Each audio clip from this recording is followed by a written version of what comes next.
Yo, ladies and gentlemen, what's going on? It's Eagle on Eagle Talks Football. I'm here. I'm back again with another video. Hit that like button, hit that subscribe button. We're going to be talking about the aftermath of the North London derby. Unfortunately, Aaron Ramsdale got kicked by a fan. We got to talk more about that. We also got to talk about the antics from Richarlison. Should he get also fined from the FA?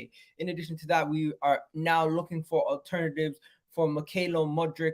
We're going to speak about what actually took place and the truth behind the Mykhailo Mudryk transfer and potential transfer targets of Leandro Trossard and Raphinha. Now, I don't believe it, but we're going to get into it. Let's talk about it.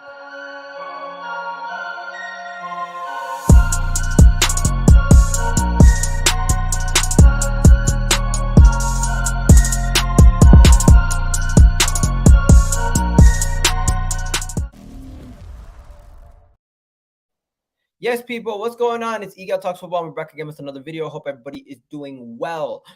We got a lot to talk about, ladies and gentlemen. We got a lot to talk about. But first things first, I hope everyone's doing well after that wonderful, wonderful North London derby victory where we beat Tottenham 2-0 in their ground. And honestly, at times it could have been 5 or 4-0 before halftime. In the second half, we took our leg off the gas a little bit and we slowed down. But that's understandably so, because I felt like the players definitely worked their socks off in the first half, and the game was done and buried from there. Hugo Lloris made a horrific error with the opening goal, and helped us out getting the taking the early 1-0 lead. Then Martin Odegaard, at this moment in time, the guy is unplayable. You can't name a better player than Martin Odegaard at this moment in time on current form in the Premier League than Martin Odegaard. I'm not saying he's the best player, because there's players that have been doing it consistently for a long time, but at this point, he's still only 20-something years old. How old is he? 23, 22? Martin Odegaard is a joke of a player. He is so good.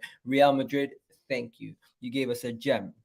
Now, people talking about Trossard, people talking about Zaha, people talking about Raphinha, people talking about Danjuma. There's just so many names floating about. I'm going to tell you guys everything going on about that.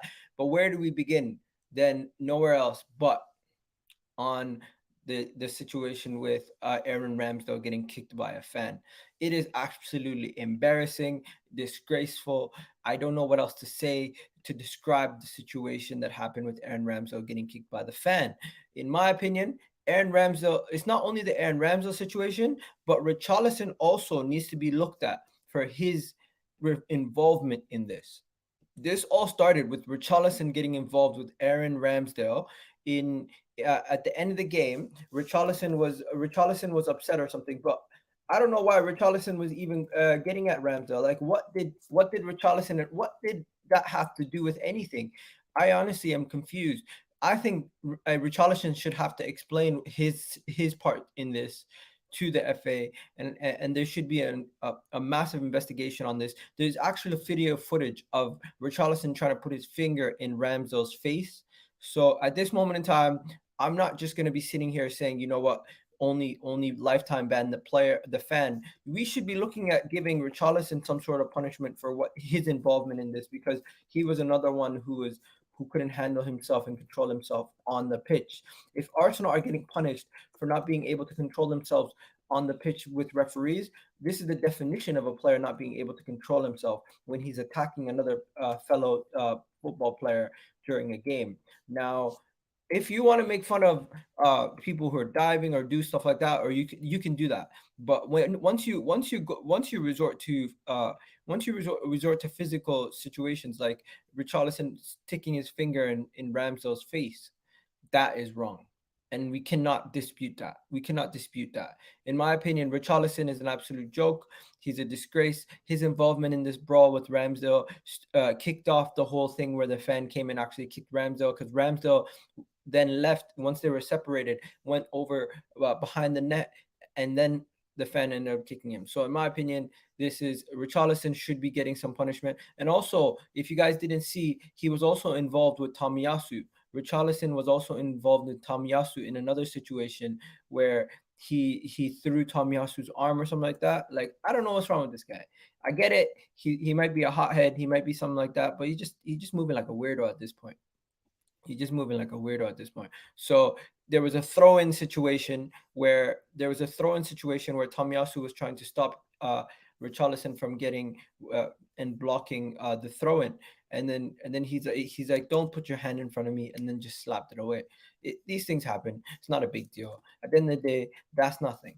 But going and putting your finger in somebody's face, that is unacceptable. You can't be trying to poke people in the eye on the pitch. Like the FA needs to do something. They need to look into some of these situations and just overall go and throw the book on some of these guys, because what they've been doing is utterly disgraceful. Now, moving on from that, there was a fan who then went on to the pitch to kick Ramsdale. Yes, there was a fan who went onto the pitch to kick Ramsdale, and this fan subsequently has been identified. The police are aware of who he is or who he may be, and at this moment in time, the police are looking into trying to find him, that fan, and they're potentially going to be arresting that fan. I do think that fan will be arrested. I do think that fan will get some sort of punishment. It seems like the fan is a young kid. Where are the parents involved in this situation? You have to hold the parents accountable also. If you're letting your kid go to a game unattended, without you there, then you still hold some accountability for your child's actions. Personally, I would not be. They must have not raised their child right. If this guy's coming onto the pitch and kicking a professional footballer during after a game, it is utterly disgraceful, shameful, and embarrassing actions from the Tottenham fan in this image, and should be given the harshest punishment, if not even a harsher punishment if possible, in my opinion. I don't believe that he's gonna get off any. I don't believe he's gonna get off scot free. I think this is gonna be a situation where this person gets punished quite severely, and once they do, we will see what happens. But for now, this is just an embarrassment ordeal. We got people in the chat saying, "Hi, Egal. Hope you're well. Hope you're well. I'm doing well. I want Deji Spurs. Deji is gonna be on One Touch TV later today, so go do check out my guy One Touch TV on his channel. Trossard or Zaha. We're gonna talk about that in a bit. I'll save these messages. People talking about Trossard, Moussa Dembele, Rafael, Leao. We'll talk about those in a bit. Bring me Leao or Raphinha. We're gonna talk about that. Still buzzing after the victory. Good morning, Arsenal fans. Yes, good morning, Arsenal fans.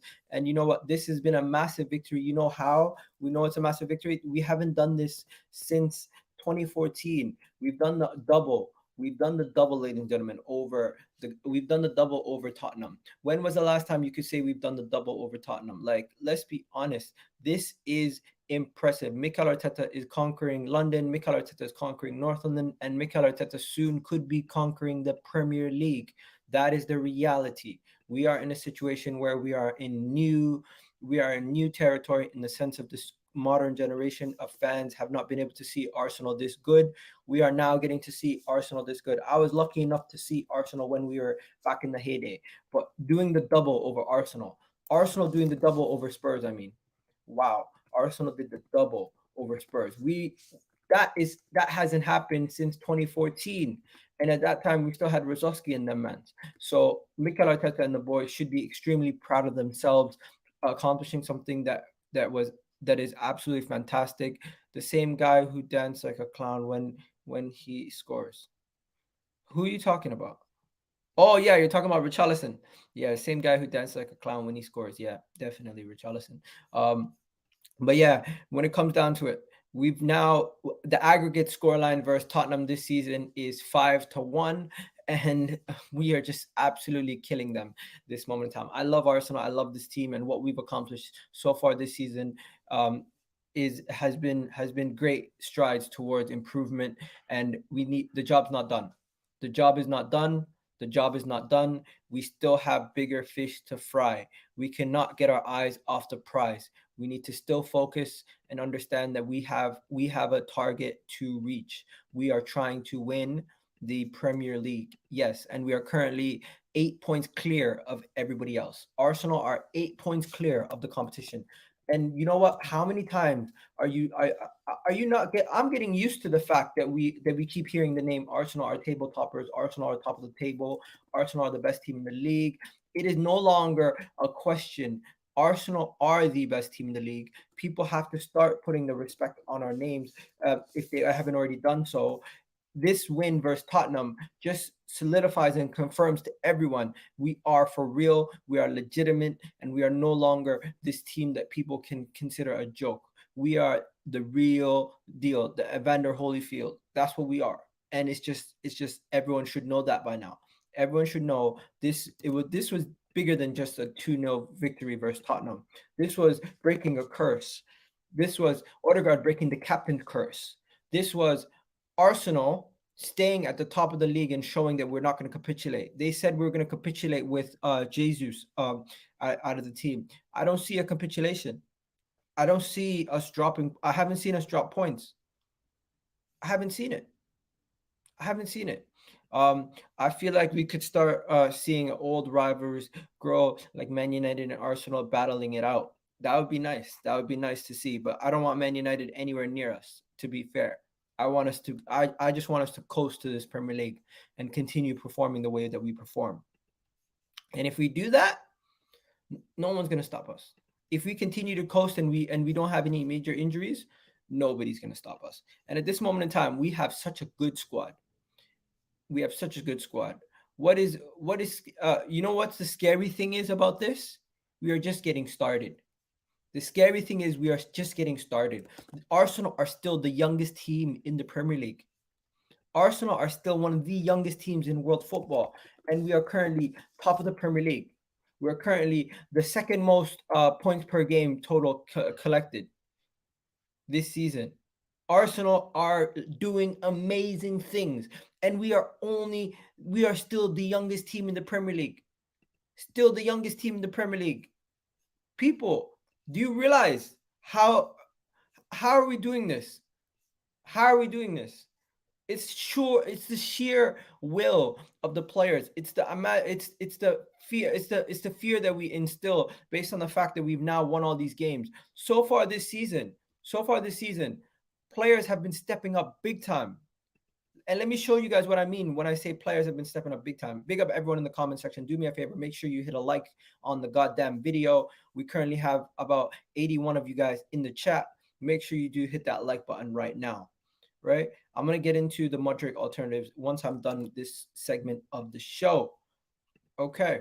Let me just ask you guys quickly.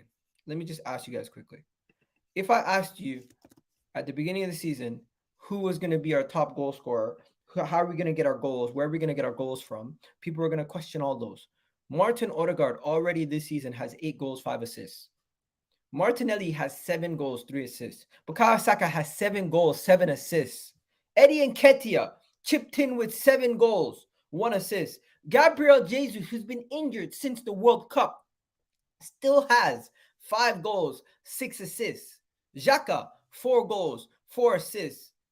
Fabio Vieira, who's been on the bench for majority of the season, has 2 goals, 4 assists. Reece Nelson, who only did it versus Nottingham Forest, has 2 goals and 1 assist. Then let me go to the defenders. Gabriel Magalhaes, 2 goals. Saliba, 2 goals, 1 assist. Partey, 2 goals. And that strike yesterday, imagine if Partey scored that goal from yesterday. Imagine the one that hit the bar. Imagine. Oh my days. Then you have Tierney, 1 goal, 1 assist. Marquinhos, 1 goal, 1 assist. Even Rob Holding, El Neni, Tomiyasu, and Ben White are getting involved.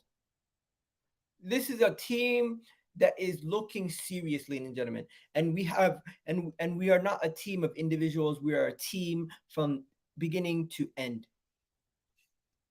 People in the chat laughing. This is distribution of goals. This is what we wanted. This is what we've been waiting for a long time. This is what we've been wanting for a long time, ladies and gentlemen. We've been asking for a team, not individuals that just that are some of each other's parts. A team that works together as a unit. A team that all chips in. Everyone's chipping in. Big up, Eagle. Hope you're well, mate. Free Palestine, of course, man. Every single time. Get the likes up, guys. Bring Eagle bright up. Bring bright up us content. Yeah, always bringing us content. 100%. Matt is laughing. I don't know why you're laughing, mate. I don't know why you're laughing. Big up, Millie. Millie A in the house, my sister. How you doing? Hope you're well. Um, happy days. Happy days. Uh, goals coming from everywhere in the team. 110%. 110%. 110%. Goals are coming from everywhere in the team. And we're still the youngest team in the league. And that scares people. That frightens them. That puts fear in their hearts. That embarrasses them, that a team that they say has no world-class players is doing what we're doing. A team that they say has no world-class players, a team that has no world-class players, they say. My question to you is, how many world-class players does Arsenal have? Everyone in the chat, how many world-class players does Arsenal have? Let me know. How many world-class players do Arsenal have? I want to know. 15 minutes and 45 seconds in. I'm going to put this question in. Everyone just give me a number. Give me a number between 1 to whatever. How many world-class players do Arsenal currently have? Because in my opinion, at the beginning of the season, people were saying we had 0 world-class players. I always was of the ilk that Thomas Partey was world-class.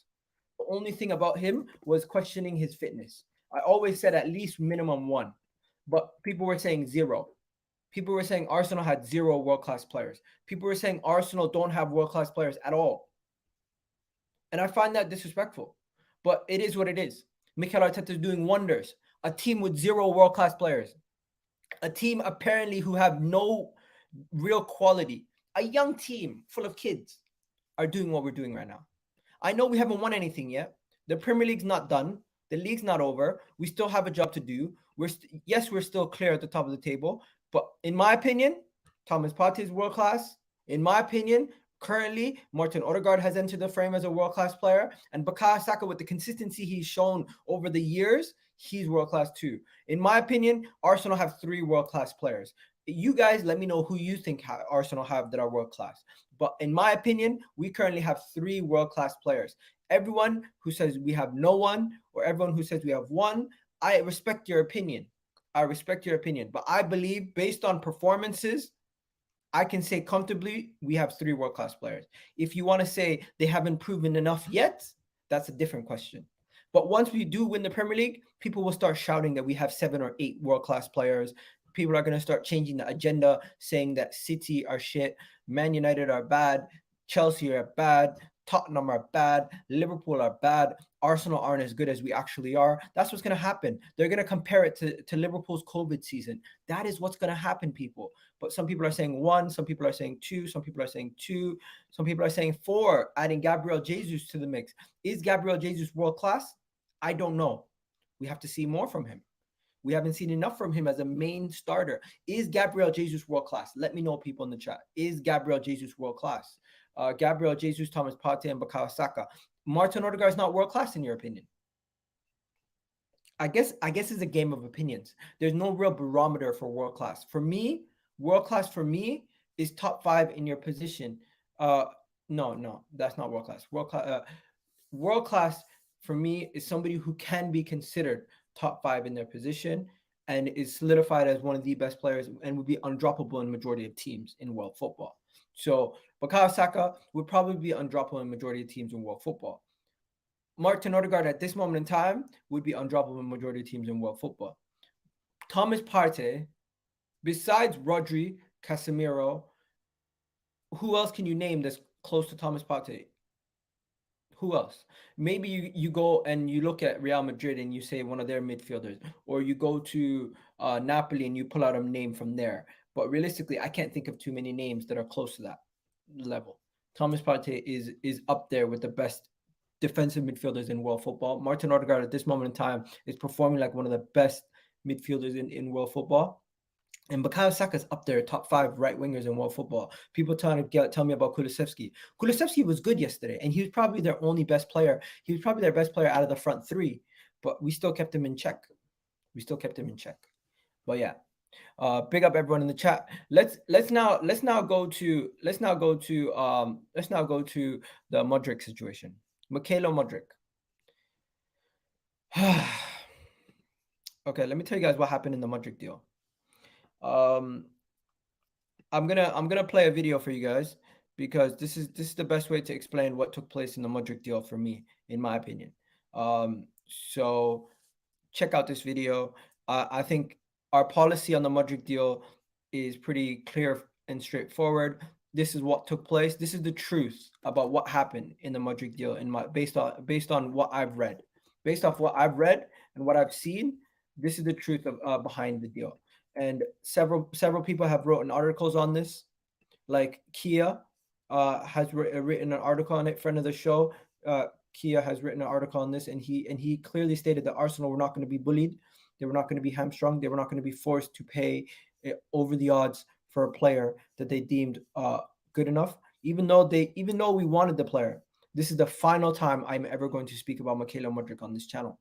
That is my thing. Maybe we'll speak about him when it comes to a Chelsea topic, but for now, this is the final time I'm going to speak about him. So this is the reality of what actually took place with Mudryk, okay? This is what you guys need to know. Arsenal had a strict policy and refused to overpay for the player. That's as simple as it can get. Arsenal had a thing, they refused to overpay. And I did a TikTok on this, so I'm going to play the TikTok for you guys right now. Let me know what you guys think as the video is being played. Okay, this is the last video I'm doing on this topic. Arsenal have a strict policy and they will not be held to ransom by any club for any player. At this moment in time, they have learned from their mistakes in the past, hence why we haven't made any bad signings since Pepe. Let me give you an example. Bendia, ring a bell? James Maddison, we ended up getting Odegaard. You tell me who is in a better situation. Martinez, we ended up getting Zinchenko. I think we're okay. Emerson Royale, you remember this one? We got Tomiyasu. Who got the better player? Let me know. Vlahovic, we see what he's doing over at Juve. We got Gabriel Jesus. I'm okay with that one. I don't know about you guys. And you might get the point by now. You get me? The question is, who's going to be the alternative? Because in all those other situations, we had an alternative plan. At this point, we might not know who the alternative is going to be, but in the long run, who's to say it doesn't end up being something better for us in the long run? He's a Chelsea player now. Don't get too attached to Arsenal transfer targets because there's always an alternative and it could be even better. I think that's the best way to explain it. I've already explained it. I had the video ready, so I said, you know what? I might as well play the video for you guys. Don't get too attached to these players. They're not an Arsenal player yet. They're not holding up the Arsenal shirt. Until they're holding up the Arsenal shirt, don't get too emotionally attached to these players. That's the reality. Don't get too emotionally attached, ever. And it's to the point where, I don't know if you guys know, but these guys were willing to pay 20 million towards the Ukrainian war. That's how far they were willing to go to sign the player. To me, that's crazy. To me, that's mental. I'm not gonna lie. To go to the extent to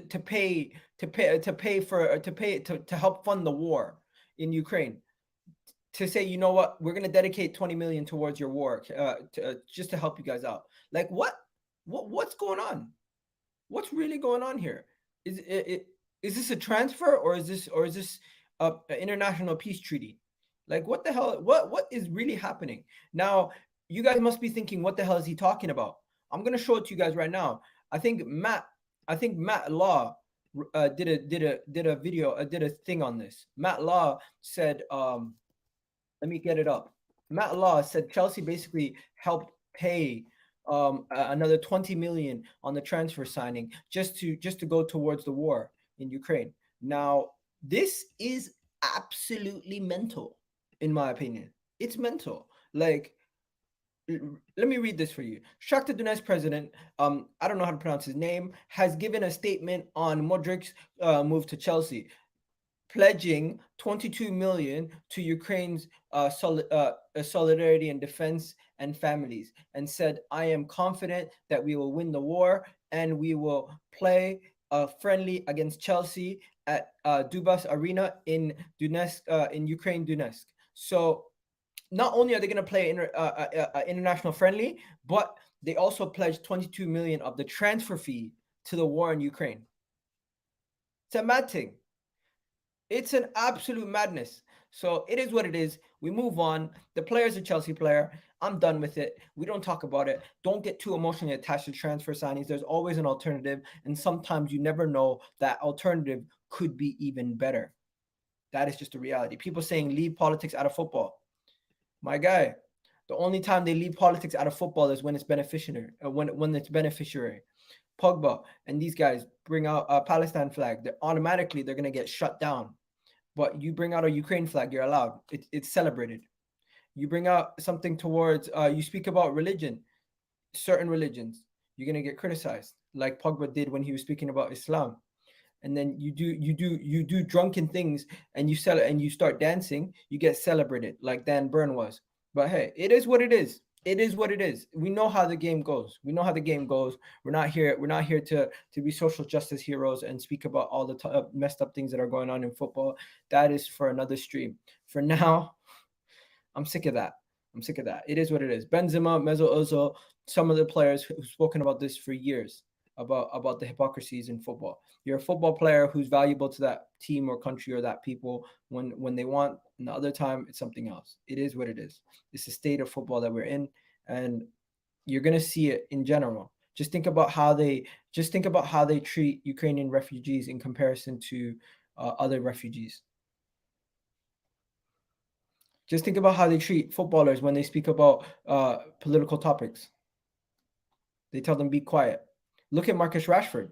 They were telling him don't feed the kids. Focus on football. What?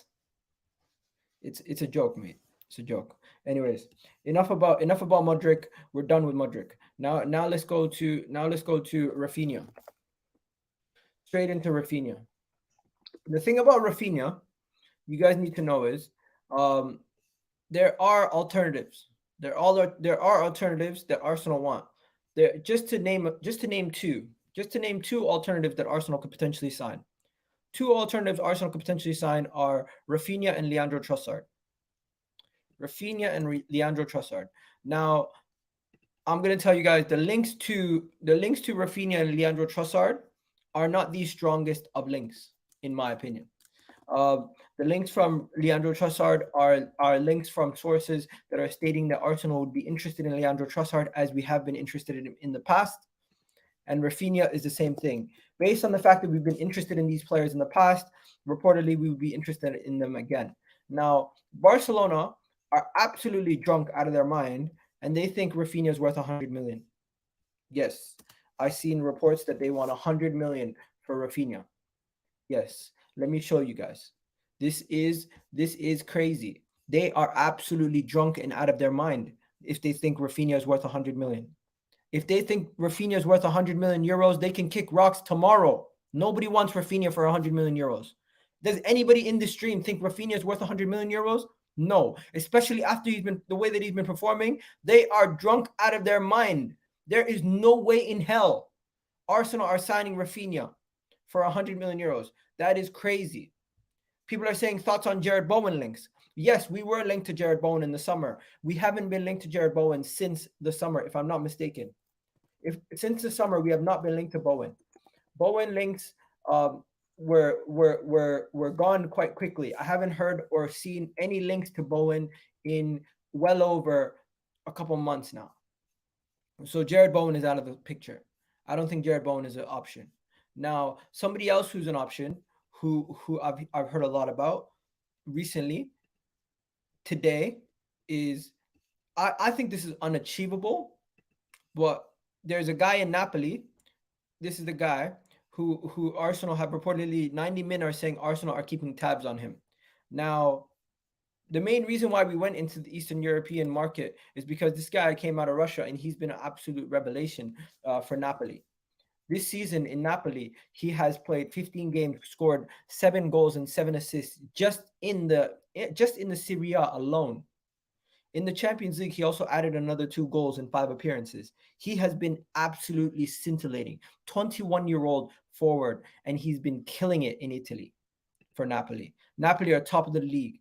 There is almost unlikely that this deal ever happens. Impossible. It's almost impossible in my opinion.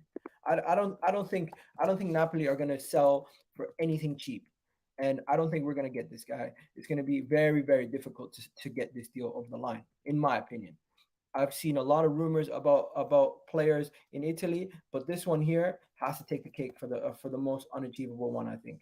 I think Rafael Leao is even more achievable than this one. That's just based off That's just based off of how I know they negotiate over there at Napoli. Napoli are no pushovers. Napoli don't negotiate very easily at all. But you know what? I'm gonna get back to the Trossard conversation in a second. But before I do that, let me ask you guys this: this guy would be an amazing signing, but I don't think it's gonna ever happen. I don't think it's ever gonna happen. That is the reality. Now, going back to Trossard and Raphinha quickly. Raphinha cost too much, never gonna happen. Trossard only 25 million. Would you guys take Trossard at Arsenal? Let me know. Would you guys take Trossard at Arsenal in the chat? Personally, for me, he's about to turn 28 years old. He's about to turn 28 years old. I don't know if we can trust him at this moment in time. I just don't fully know if we can trust him at this moment in time to come in and be a big difference maker. Yes, he's Premier League proven. Yes, he's a player who's already playing in the Premier League and he's shown his qualities. He's also linked to Tottenham. The reason why I think there is more to this whole thing about him is because I'm not fully bought in. I don't fully believe the hype. I don't fully believe everything that people are saying about this guy. I think he's sold on a move and he wants to leave, and he's showing that he's willing to do whatever to leave. But I feel like because he's linked to Tottenham and because we've been linked to him in the past, this is what I tweeted out. I believe that Leandro Trossard's link to Arsenal are fishy, and that we are getting linked to a player that is trying to force a move to Tottenham, and could be just his agent putting it out there, or journalists writing articles on past interests. I don't believe that it's genuine interest from the club, because if we wanted to get Trossard, we would have heard more murmurs around it. From what I was hearing, the Trossard thing is that Brighton are willing to sell. He wants to go, but I think it's just circumstantial. It's just circumstantial. No, that's rubbish talk. That's like us parting with Martinelli. Yeah, 100%. 100% agree. 100% agree. That is some of these rumors are rubbish. Yeah, 100 million thing again. Poof. Yeah, no, John, these guys just chat rubbish all the time. But yeah, people, make sure you do hit that like button, hit that subscribe button, and you can become a member to the channel for just £1. It's very cheap. Let's now go to some of these other rumors, right? So I can tell you guys right now, there is a long laundry list of names. There's a long laundry list of names. I'm going to give you that laundry list of names, okay? So here are some of the names. Arsenal could go get Ferran Torres, Raphinha, Leandro Trossard, Moussa Diaby, and Rafael Leao, and Raphinha, of course. Oh, if I already didn't mention Raphinha. So this is some of the alternatives. Personally, I'm not too much of a fan of Ferran Torres. I'm not a fan of Raphinha for the price. Rafael Leao is unattainable at this moment in time. Leandro Trossard is an underwhelming signing. And Moussa Diaby, even though he would be a great signing, I'm not 100% sure his transition to the Premier League will be as good as we need it to be to help us out in the short to immediate term. And I'm even hearing people saying, bring back Pepe. Arsenal's not going to bring back Pepe, even though he's having a good season. That is a reality. But do you think any of these guys would be realistic? How about Benzema? Hey, Arsenal could get Benzema in the summer as a free agent. Arsenal could get Benzema in the summer as a free agent. Benzema in the summer as a free agent. It could happen. It could happen. Benzema to Arsenal. It's plausible. It's plausible. But of course, Chelsea would also need to. What do you call that? No, not Chelsea.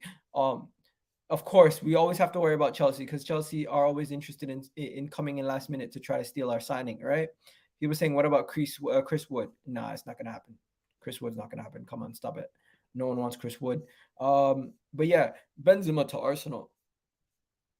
We heard Benzema to Arsenal so many times in the past. This time it could actually happen, because he potentially is a free agent and could be going on a free. But I don't think it's going to happen.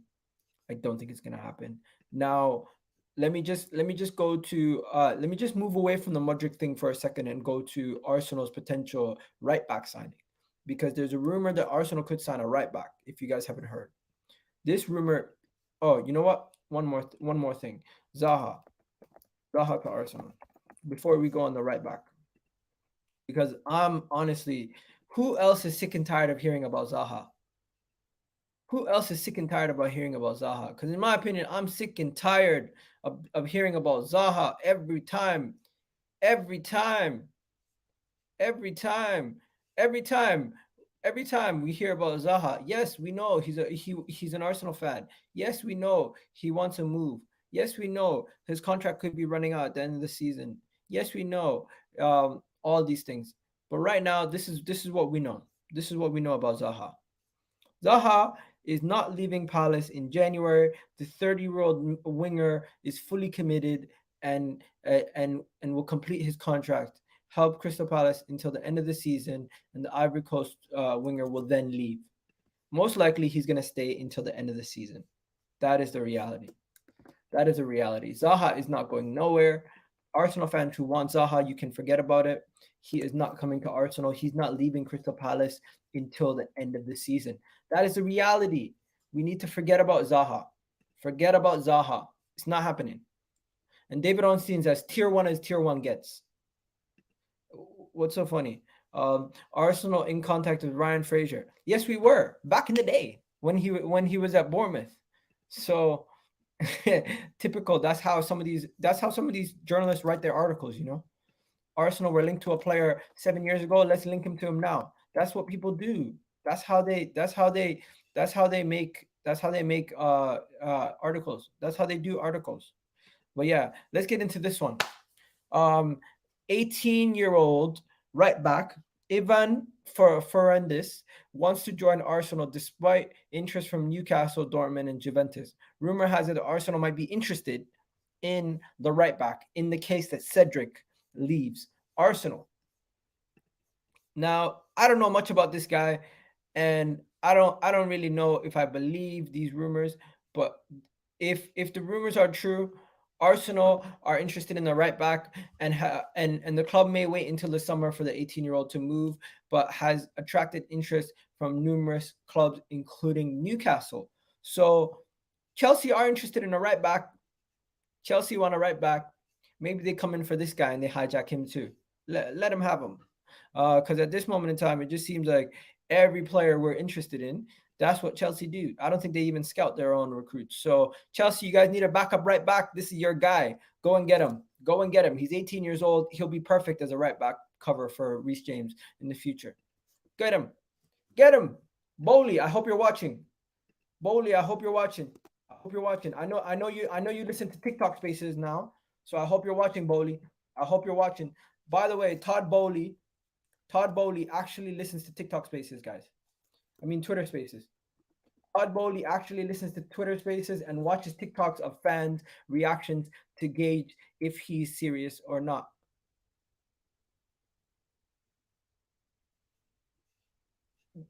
I can't believe it. By the way, Todd Boehly in Twitter spaces is actually accurate. He actually is in Twitter spaces. Like I'm just gonna show you guys the image because if you don't believe it, I was shocked. I was in shock. One second, let me get it.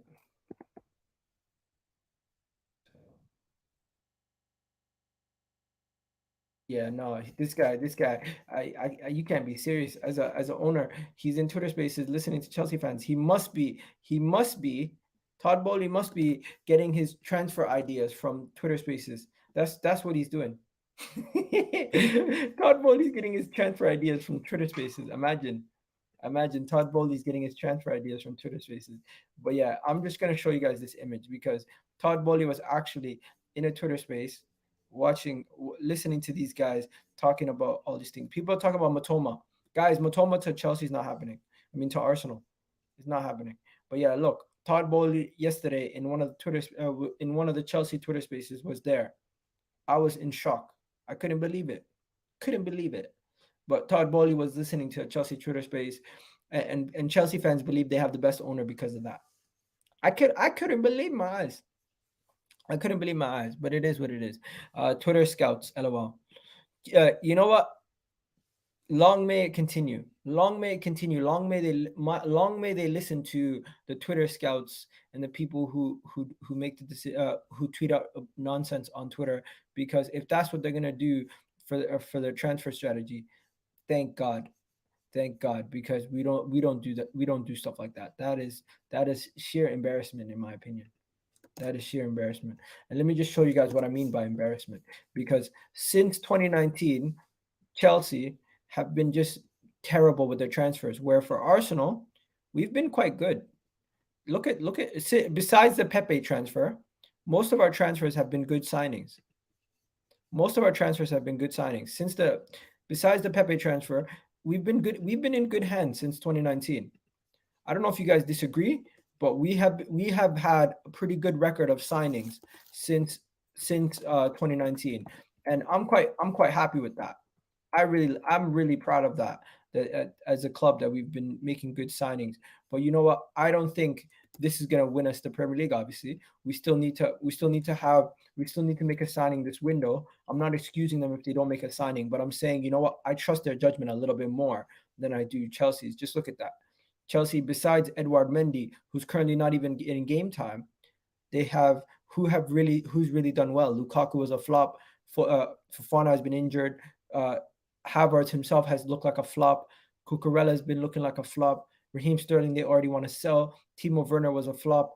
Koulibaly, they already want to get rid of. Hakim Ziyech is looking like a flop. And like, just look at some of the other teams. Liverpool, they did okay with some of their signings.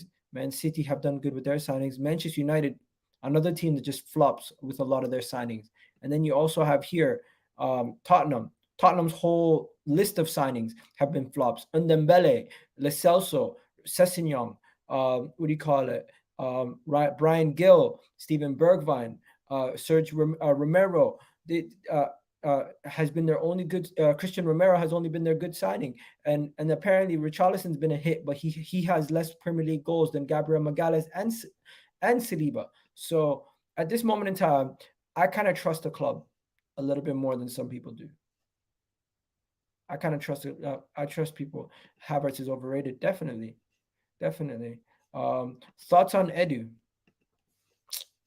Listen, I've always been the camp of Edu out, but the fact is he kind of changed my opinion of him in the summer when he was getting some things done and it looked like we were going to get Raphinha. But then once we didn't get Raphinha, I started questioning him again. I've always questioned Mikel Arteta and Edu at times over their transfer policies, but it clearly shows that their transfer policies work. The way they do business is that they have a price, they have a set amount of money they're willing to go up to, and if they don't get that valuation, they don't get the player, and they don't really want to go and get a player who's not part of the long-term plan. They don't want to go and sign a player who's a short-time stopgap, who potentially could end up becoming a player that we need to get rid of in 6 months' time. So at this moment in time, the jury's out on how much involvement Mikel Arteta has. But from Edu's perspective, you need to deliver, because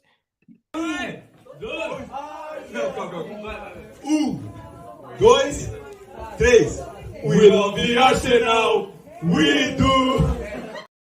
he says he loves the Arsenal. So if he seriously loves Arsenal, he's gonna try to do whatever he can to make sure we win this goddamn Premier League. And at this moment in time, we got to give a lot of credit to Edu, and we got to criticize him when he deserves it. And I think the Mudryk deal, he doesn't deserve as much criticism as he's getting.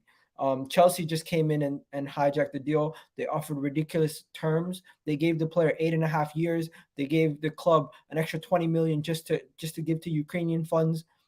Nah, we bid 95 million euros. We did everything we could. Now we have the money. It's out there. Let's go get somebody else if we can. And if we can't get that player, figure out another squad position. For me, personally, this is what I want.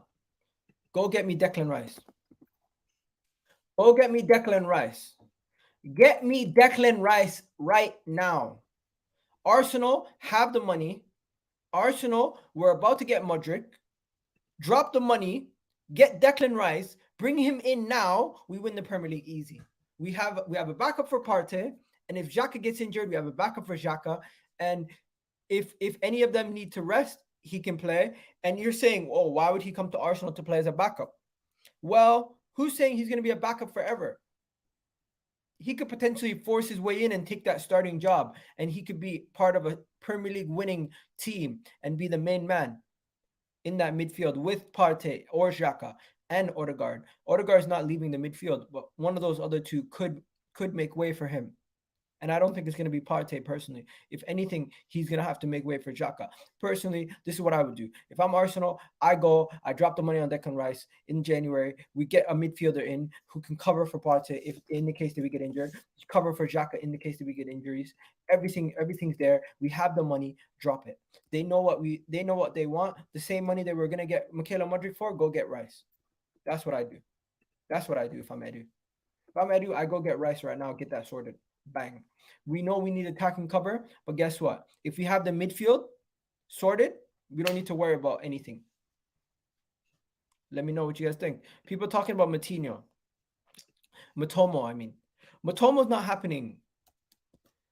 It's not happening. Like, I know everyone's interested in this kid, but it's just not happening. It's just not going to happen. The reason why it's not going to happen, he has just arrived. He's just arrived at the club. He's literally just walked in. He has a contract till 2025. They're going to try to extort us. You've seen how much money they got for Cucurella. Even though they just signed him and his contract's till 2025, they're going to ask for ridiculous money. His market value right now is only 8 million. They signed him for 2.5 million. They're going to try to sell him for what? I don't even know what they would ask for. What do you think they would even ask for? Like, they'd ask for ridiculous money. He's a quality player, and he looks threatening every time he plays. But I don't know. Chelsea, Don, you have just signed an Arsenal fan. You know what? They don't mind signing an Arsenal fan. That's the reality. That's the reality, people. But yo, people, let me know how many likes we're on currently. We're currently on 86 likes. Let's get at least 20 more likes before the video is done. I think we're going to wrap it up there. Let me just check if there's anything else that we need to speak about before we go. Oh, Saliba. We need to talk about Saliba, people. Let me show you guys this. Saliba wants revenge on Man United. Saliba wants revenge on Man United. This guy don't give a F. He's coming out to win that game versus United. He is hungry, ready to go, and he's ready. He's saying, versus Man United, we want to win that game at home for our fans, and we're not. And they know what happened at the beginning of the season when we beat them. They know what happened at the beginning of the season when Man United beat us, and they want to get revenge for that. That is what I like to see. He is ready for Marcus Rashford and these guys. Marcus Rashford thinks he's ready for Arsenal. He hasn't come up against Saliba yet. Oh, wait, he did actually at home, but Thomas Partey wasn't there, so it didn't count. But yeah, in other news, Saliba also gave us an update on his contract. This is massive news, guys. This is massive news. William Saliba's contract talks, massive news. Now, I'm proud to say that William Saliba is happy at the club. He's speaking with his agent, and the only thing he can do right now is focus on football. But I'm so happy here. So he's emphasizing that he's happy at the club. He doesn't want. He hasn't said anything about the contract specifically, but emphasizing that he's happy at the club, emphasizing that he wants to stay, and I'm pretty sure it's going to be a great situation there. We're gonna have to wait and see. For now, I bid you guys to do. I think Saliba's gonna stay. You go on, Saliba. Yeah, man. I think Saliba's gonna stay. You know what? Manchester United fans, you guys got to worry about Crystal Palace. Beat Crystal Palace, then come chat to us, because you have us after Crystal Palace. If you guys drop points against Crystal Palace, this whole thing about you guys being in the title race, finito. Get Ivan Toney from Brentford. You're forgetting Ivan Toney could just be suspended for about 18 months any moment now. Ivan Toney's suspension could be dropping any moment now. Do you really want to invest in Ivan Toney and then get suspended for 16, 18, whatever, how many years he could get suspended for? I don't think it's a good idea. It might be a bad idea in my opinion, but we'll have to wait and see. For now, I bid you guys adieu. Hope everybody's well. Anytime there's a major news or any major update, I'll let you guys know. For now, not too much to talk about. and we'll be back tomorrow. Hopefully, if there's more to talk about. But for now, I bid you guys adieu. Have yourselves a wonderful, wonderful day. I'll be on the football terrace at 6:30. No, at 6 o'clock. Come support me on the football terrace in the chat, because everyone's always dissing in the chat on the football terrace when I'm there. So hopefully you guys come support me and have yourselves a wonderful, wonderful day. I'm out of here, people. Do check out my TikTok, Eagle Talks Football. Do check out my YouTube. Obviously, as you're already here on my YouTube, and also make sure you check out my Twitter, and you can find me there at EGTV Eagle and Eagle Talks Eagle Talks Ball. And yeah, I'm out of here, people. You guys have a good one.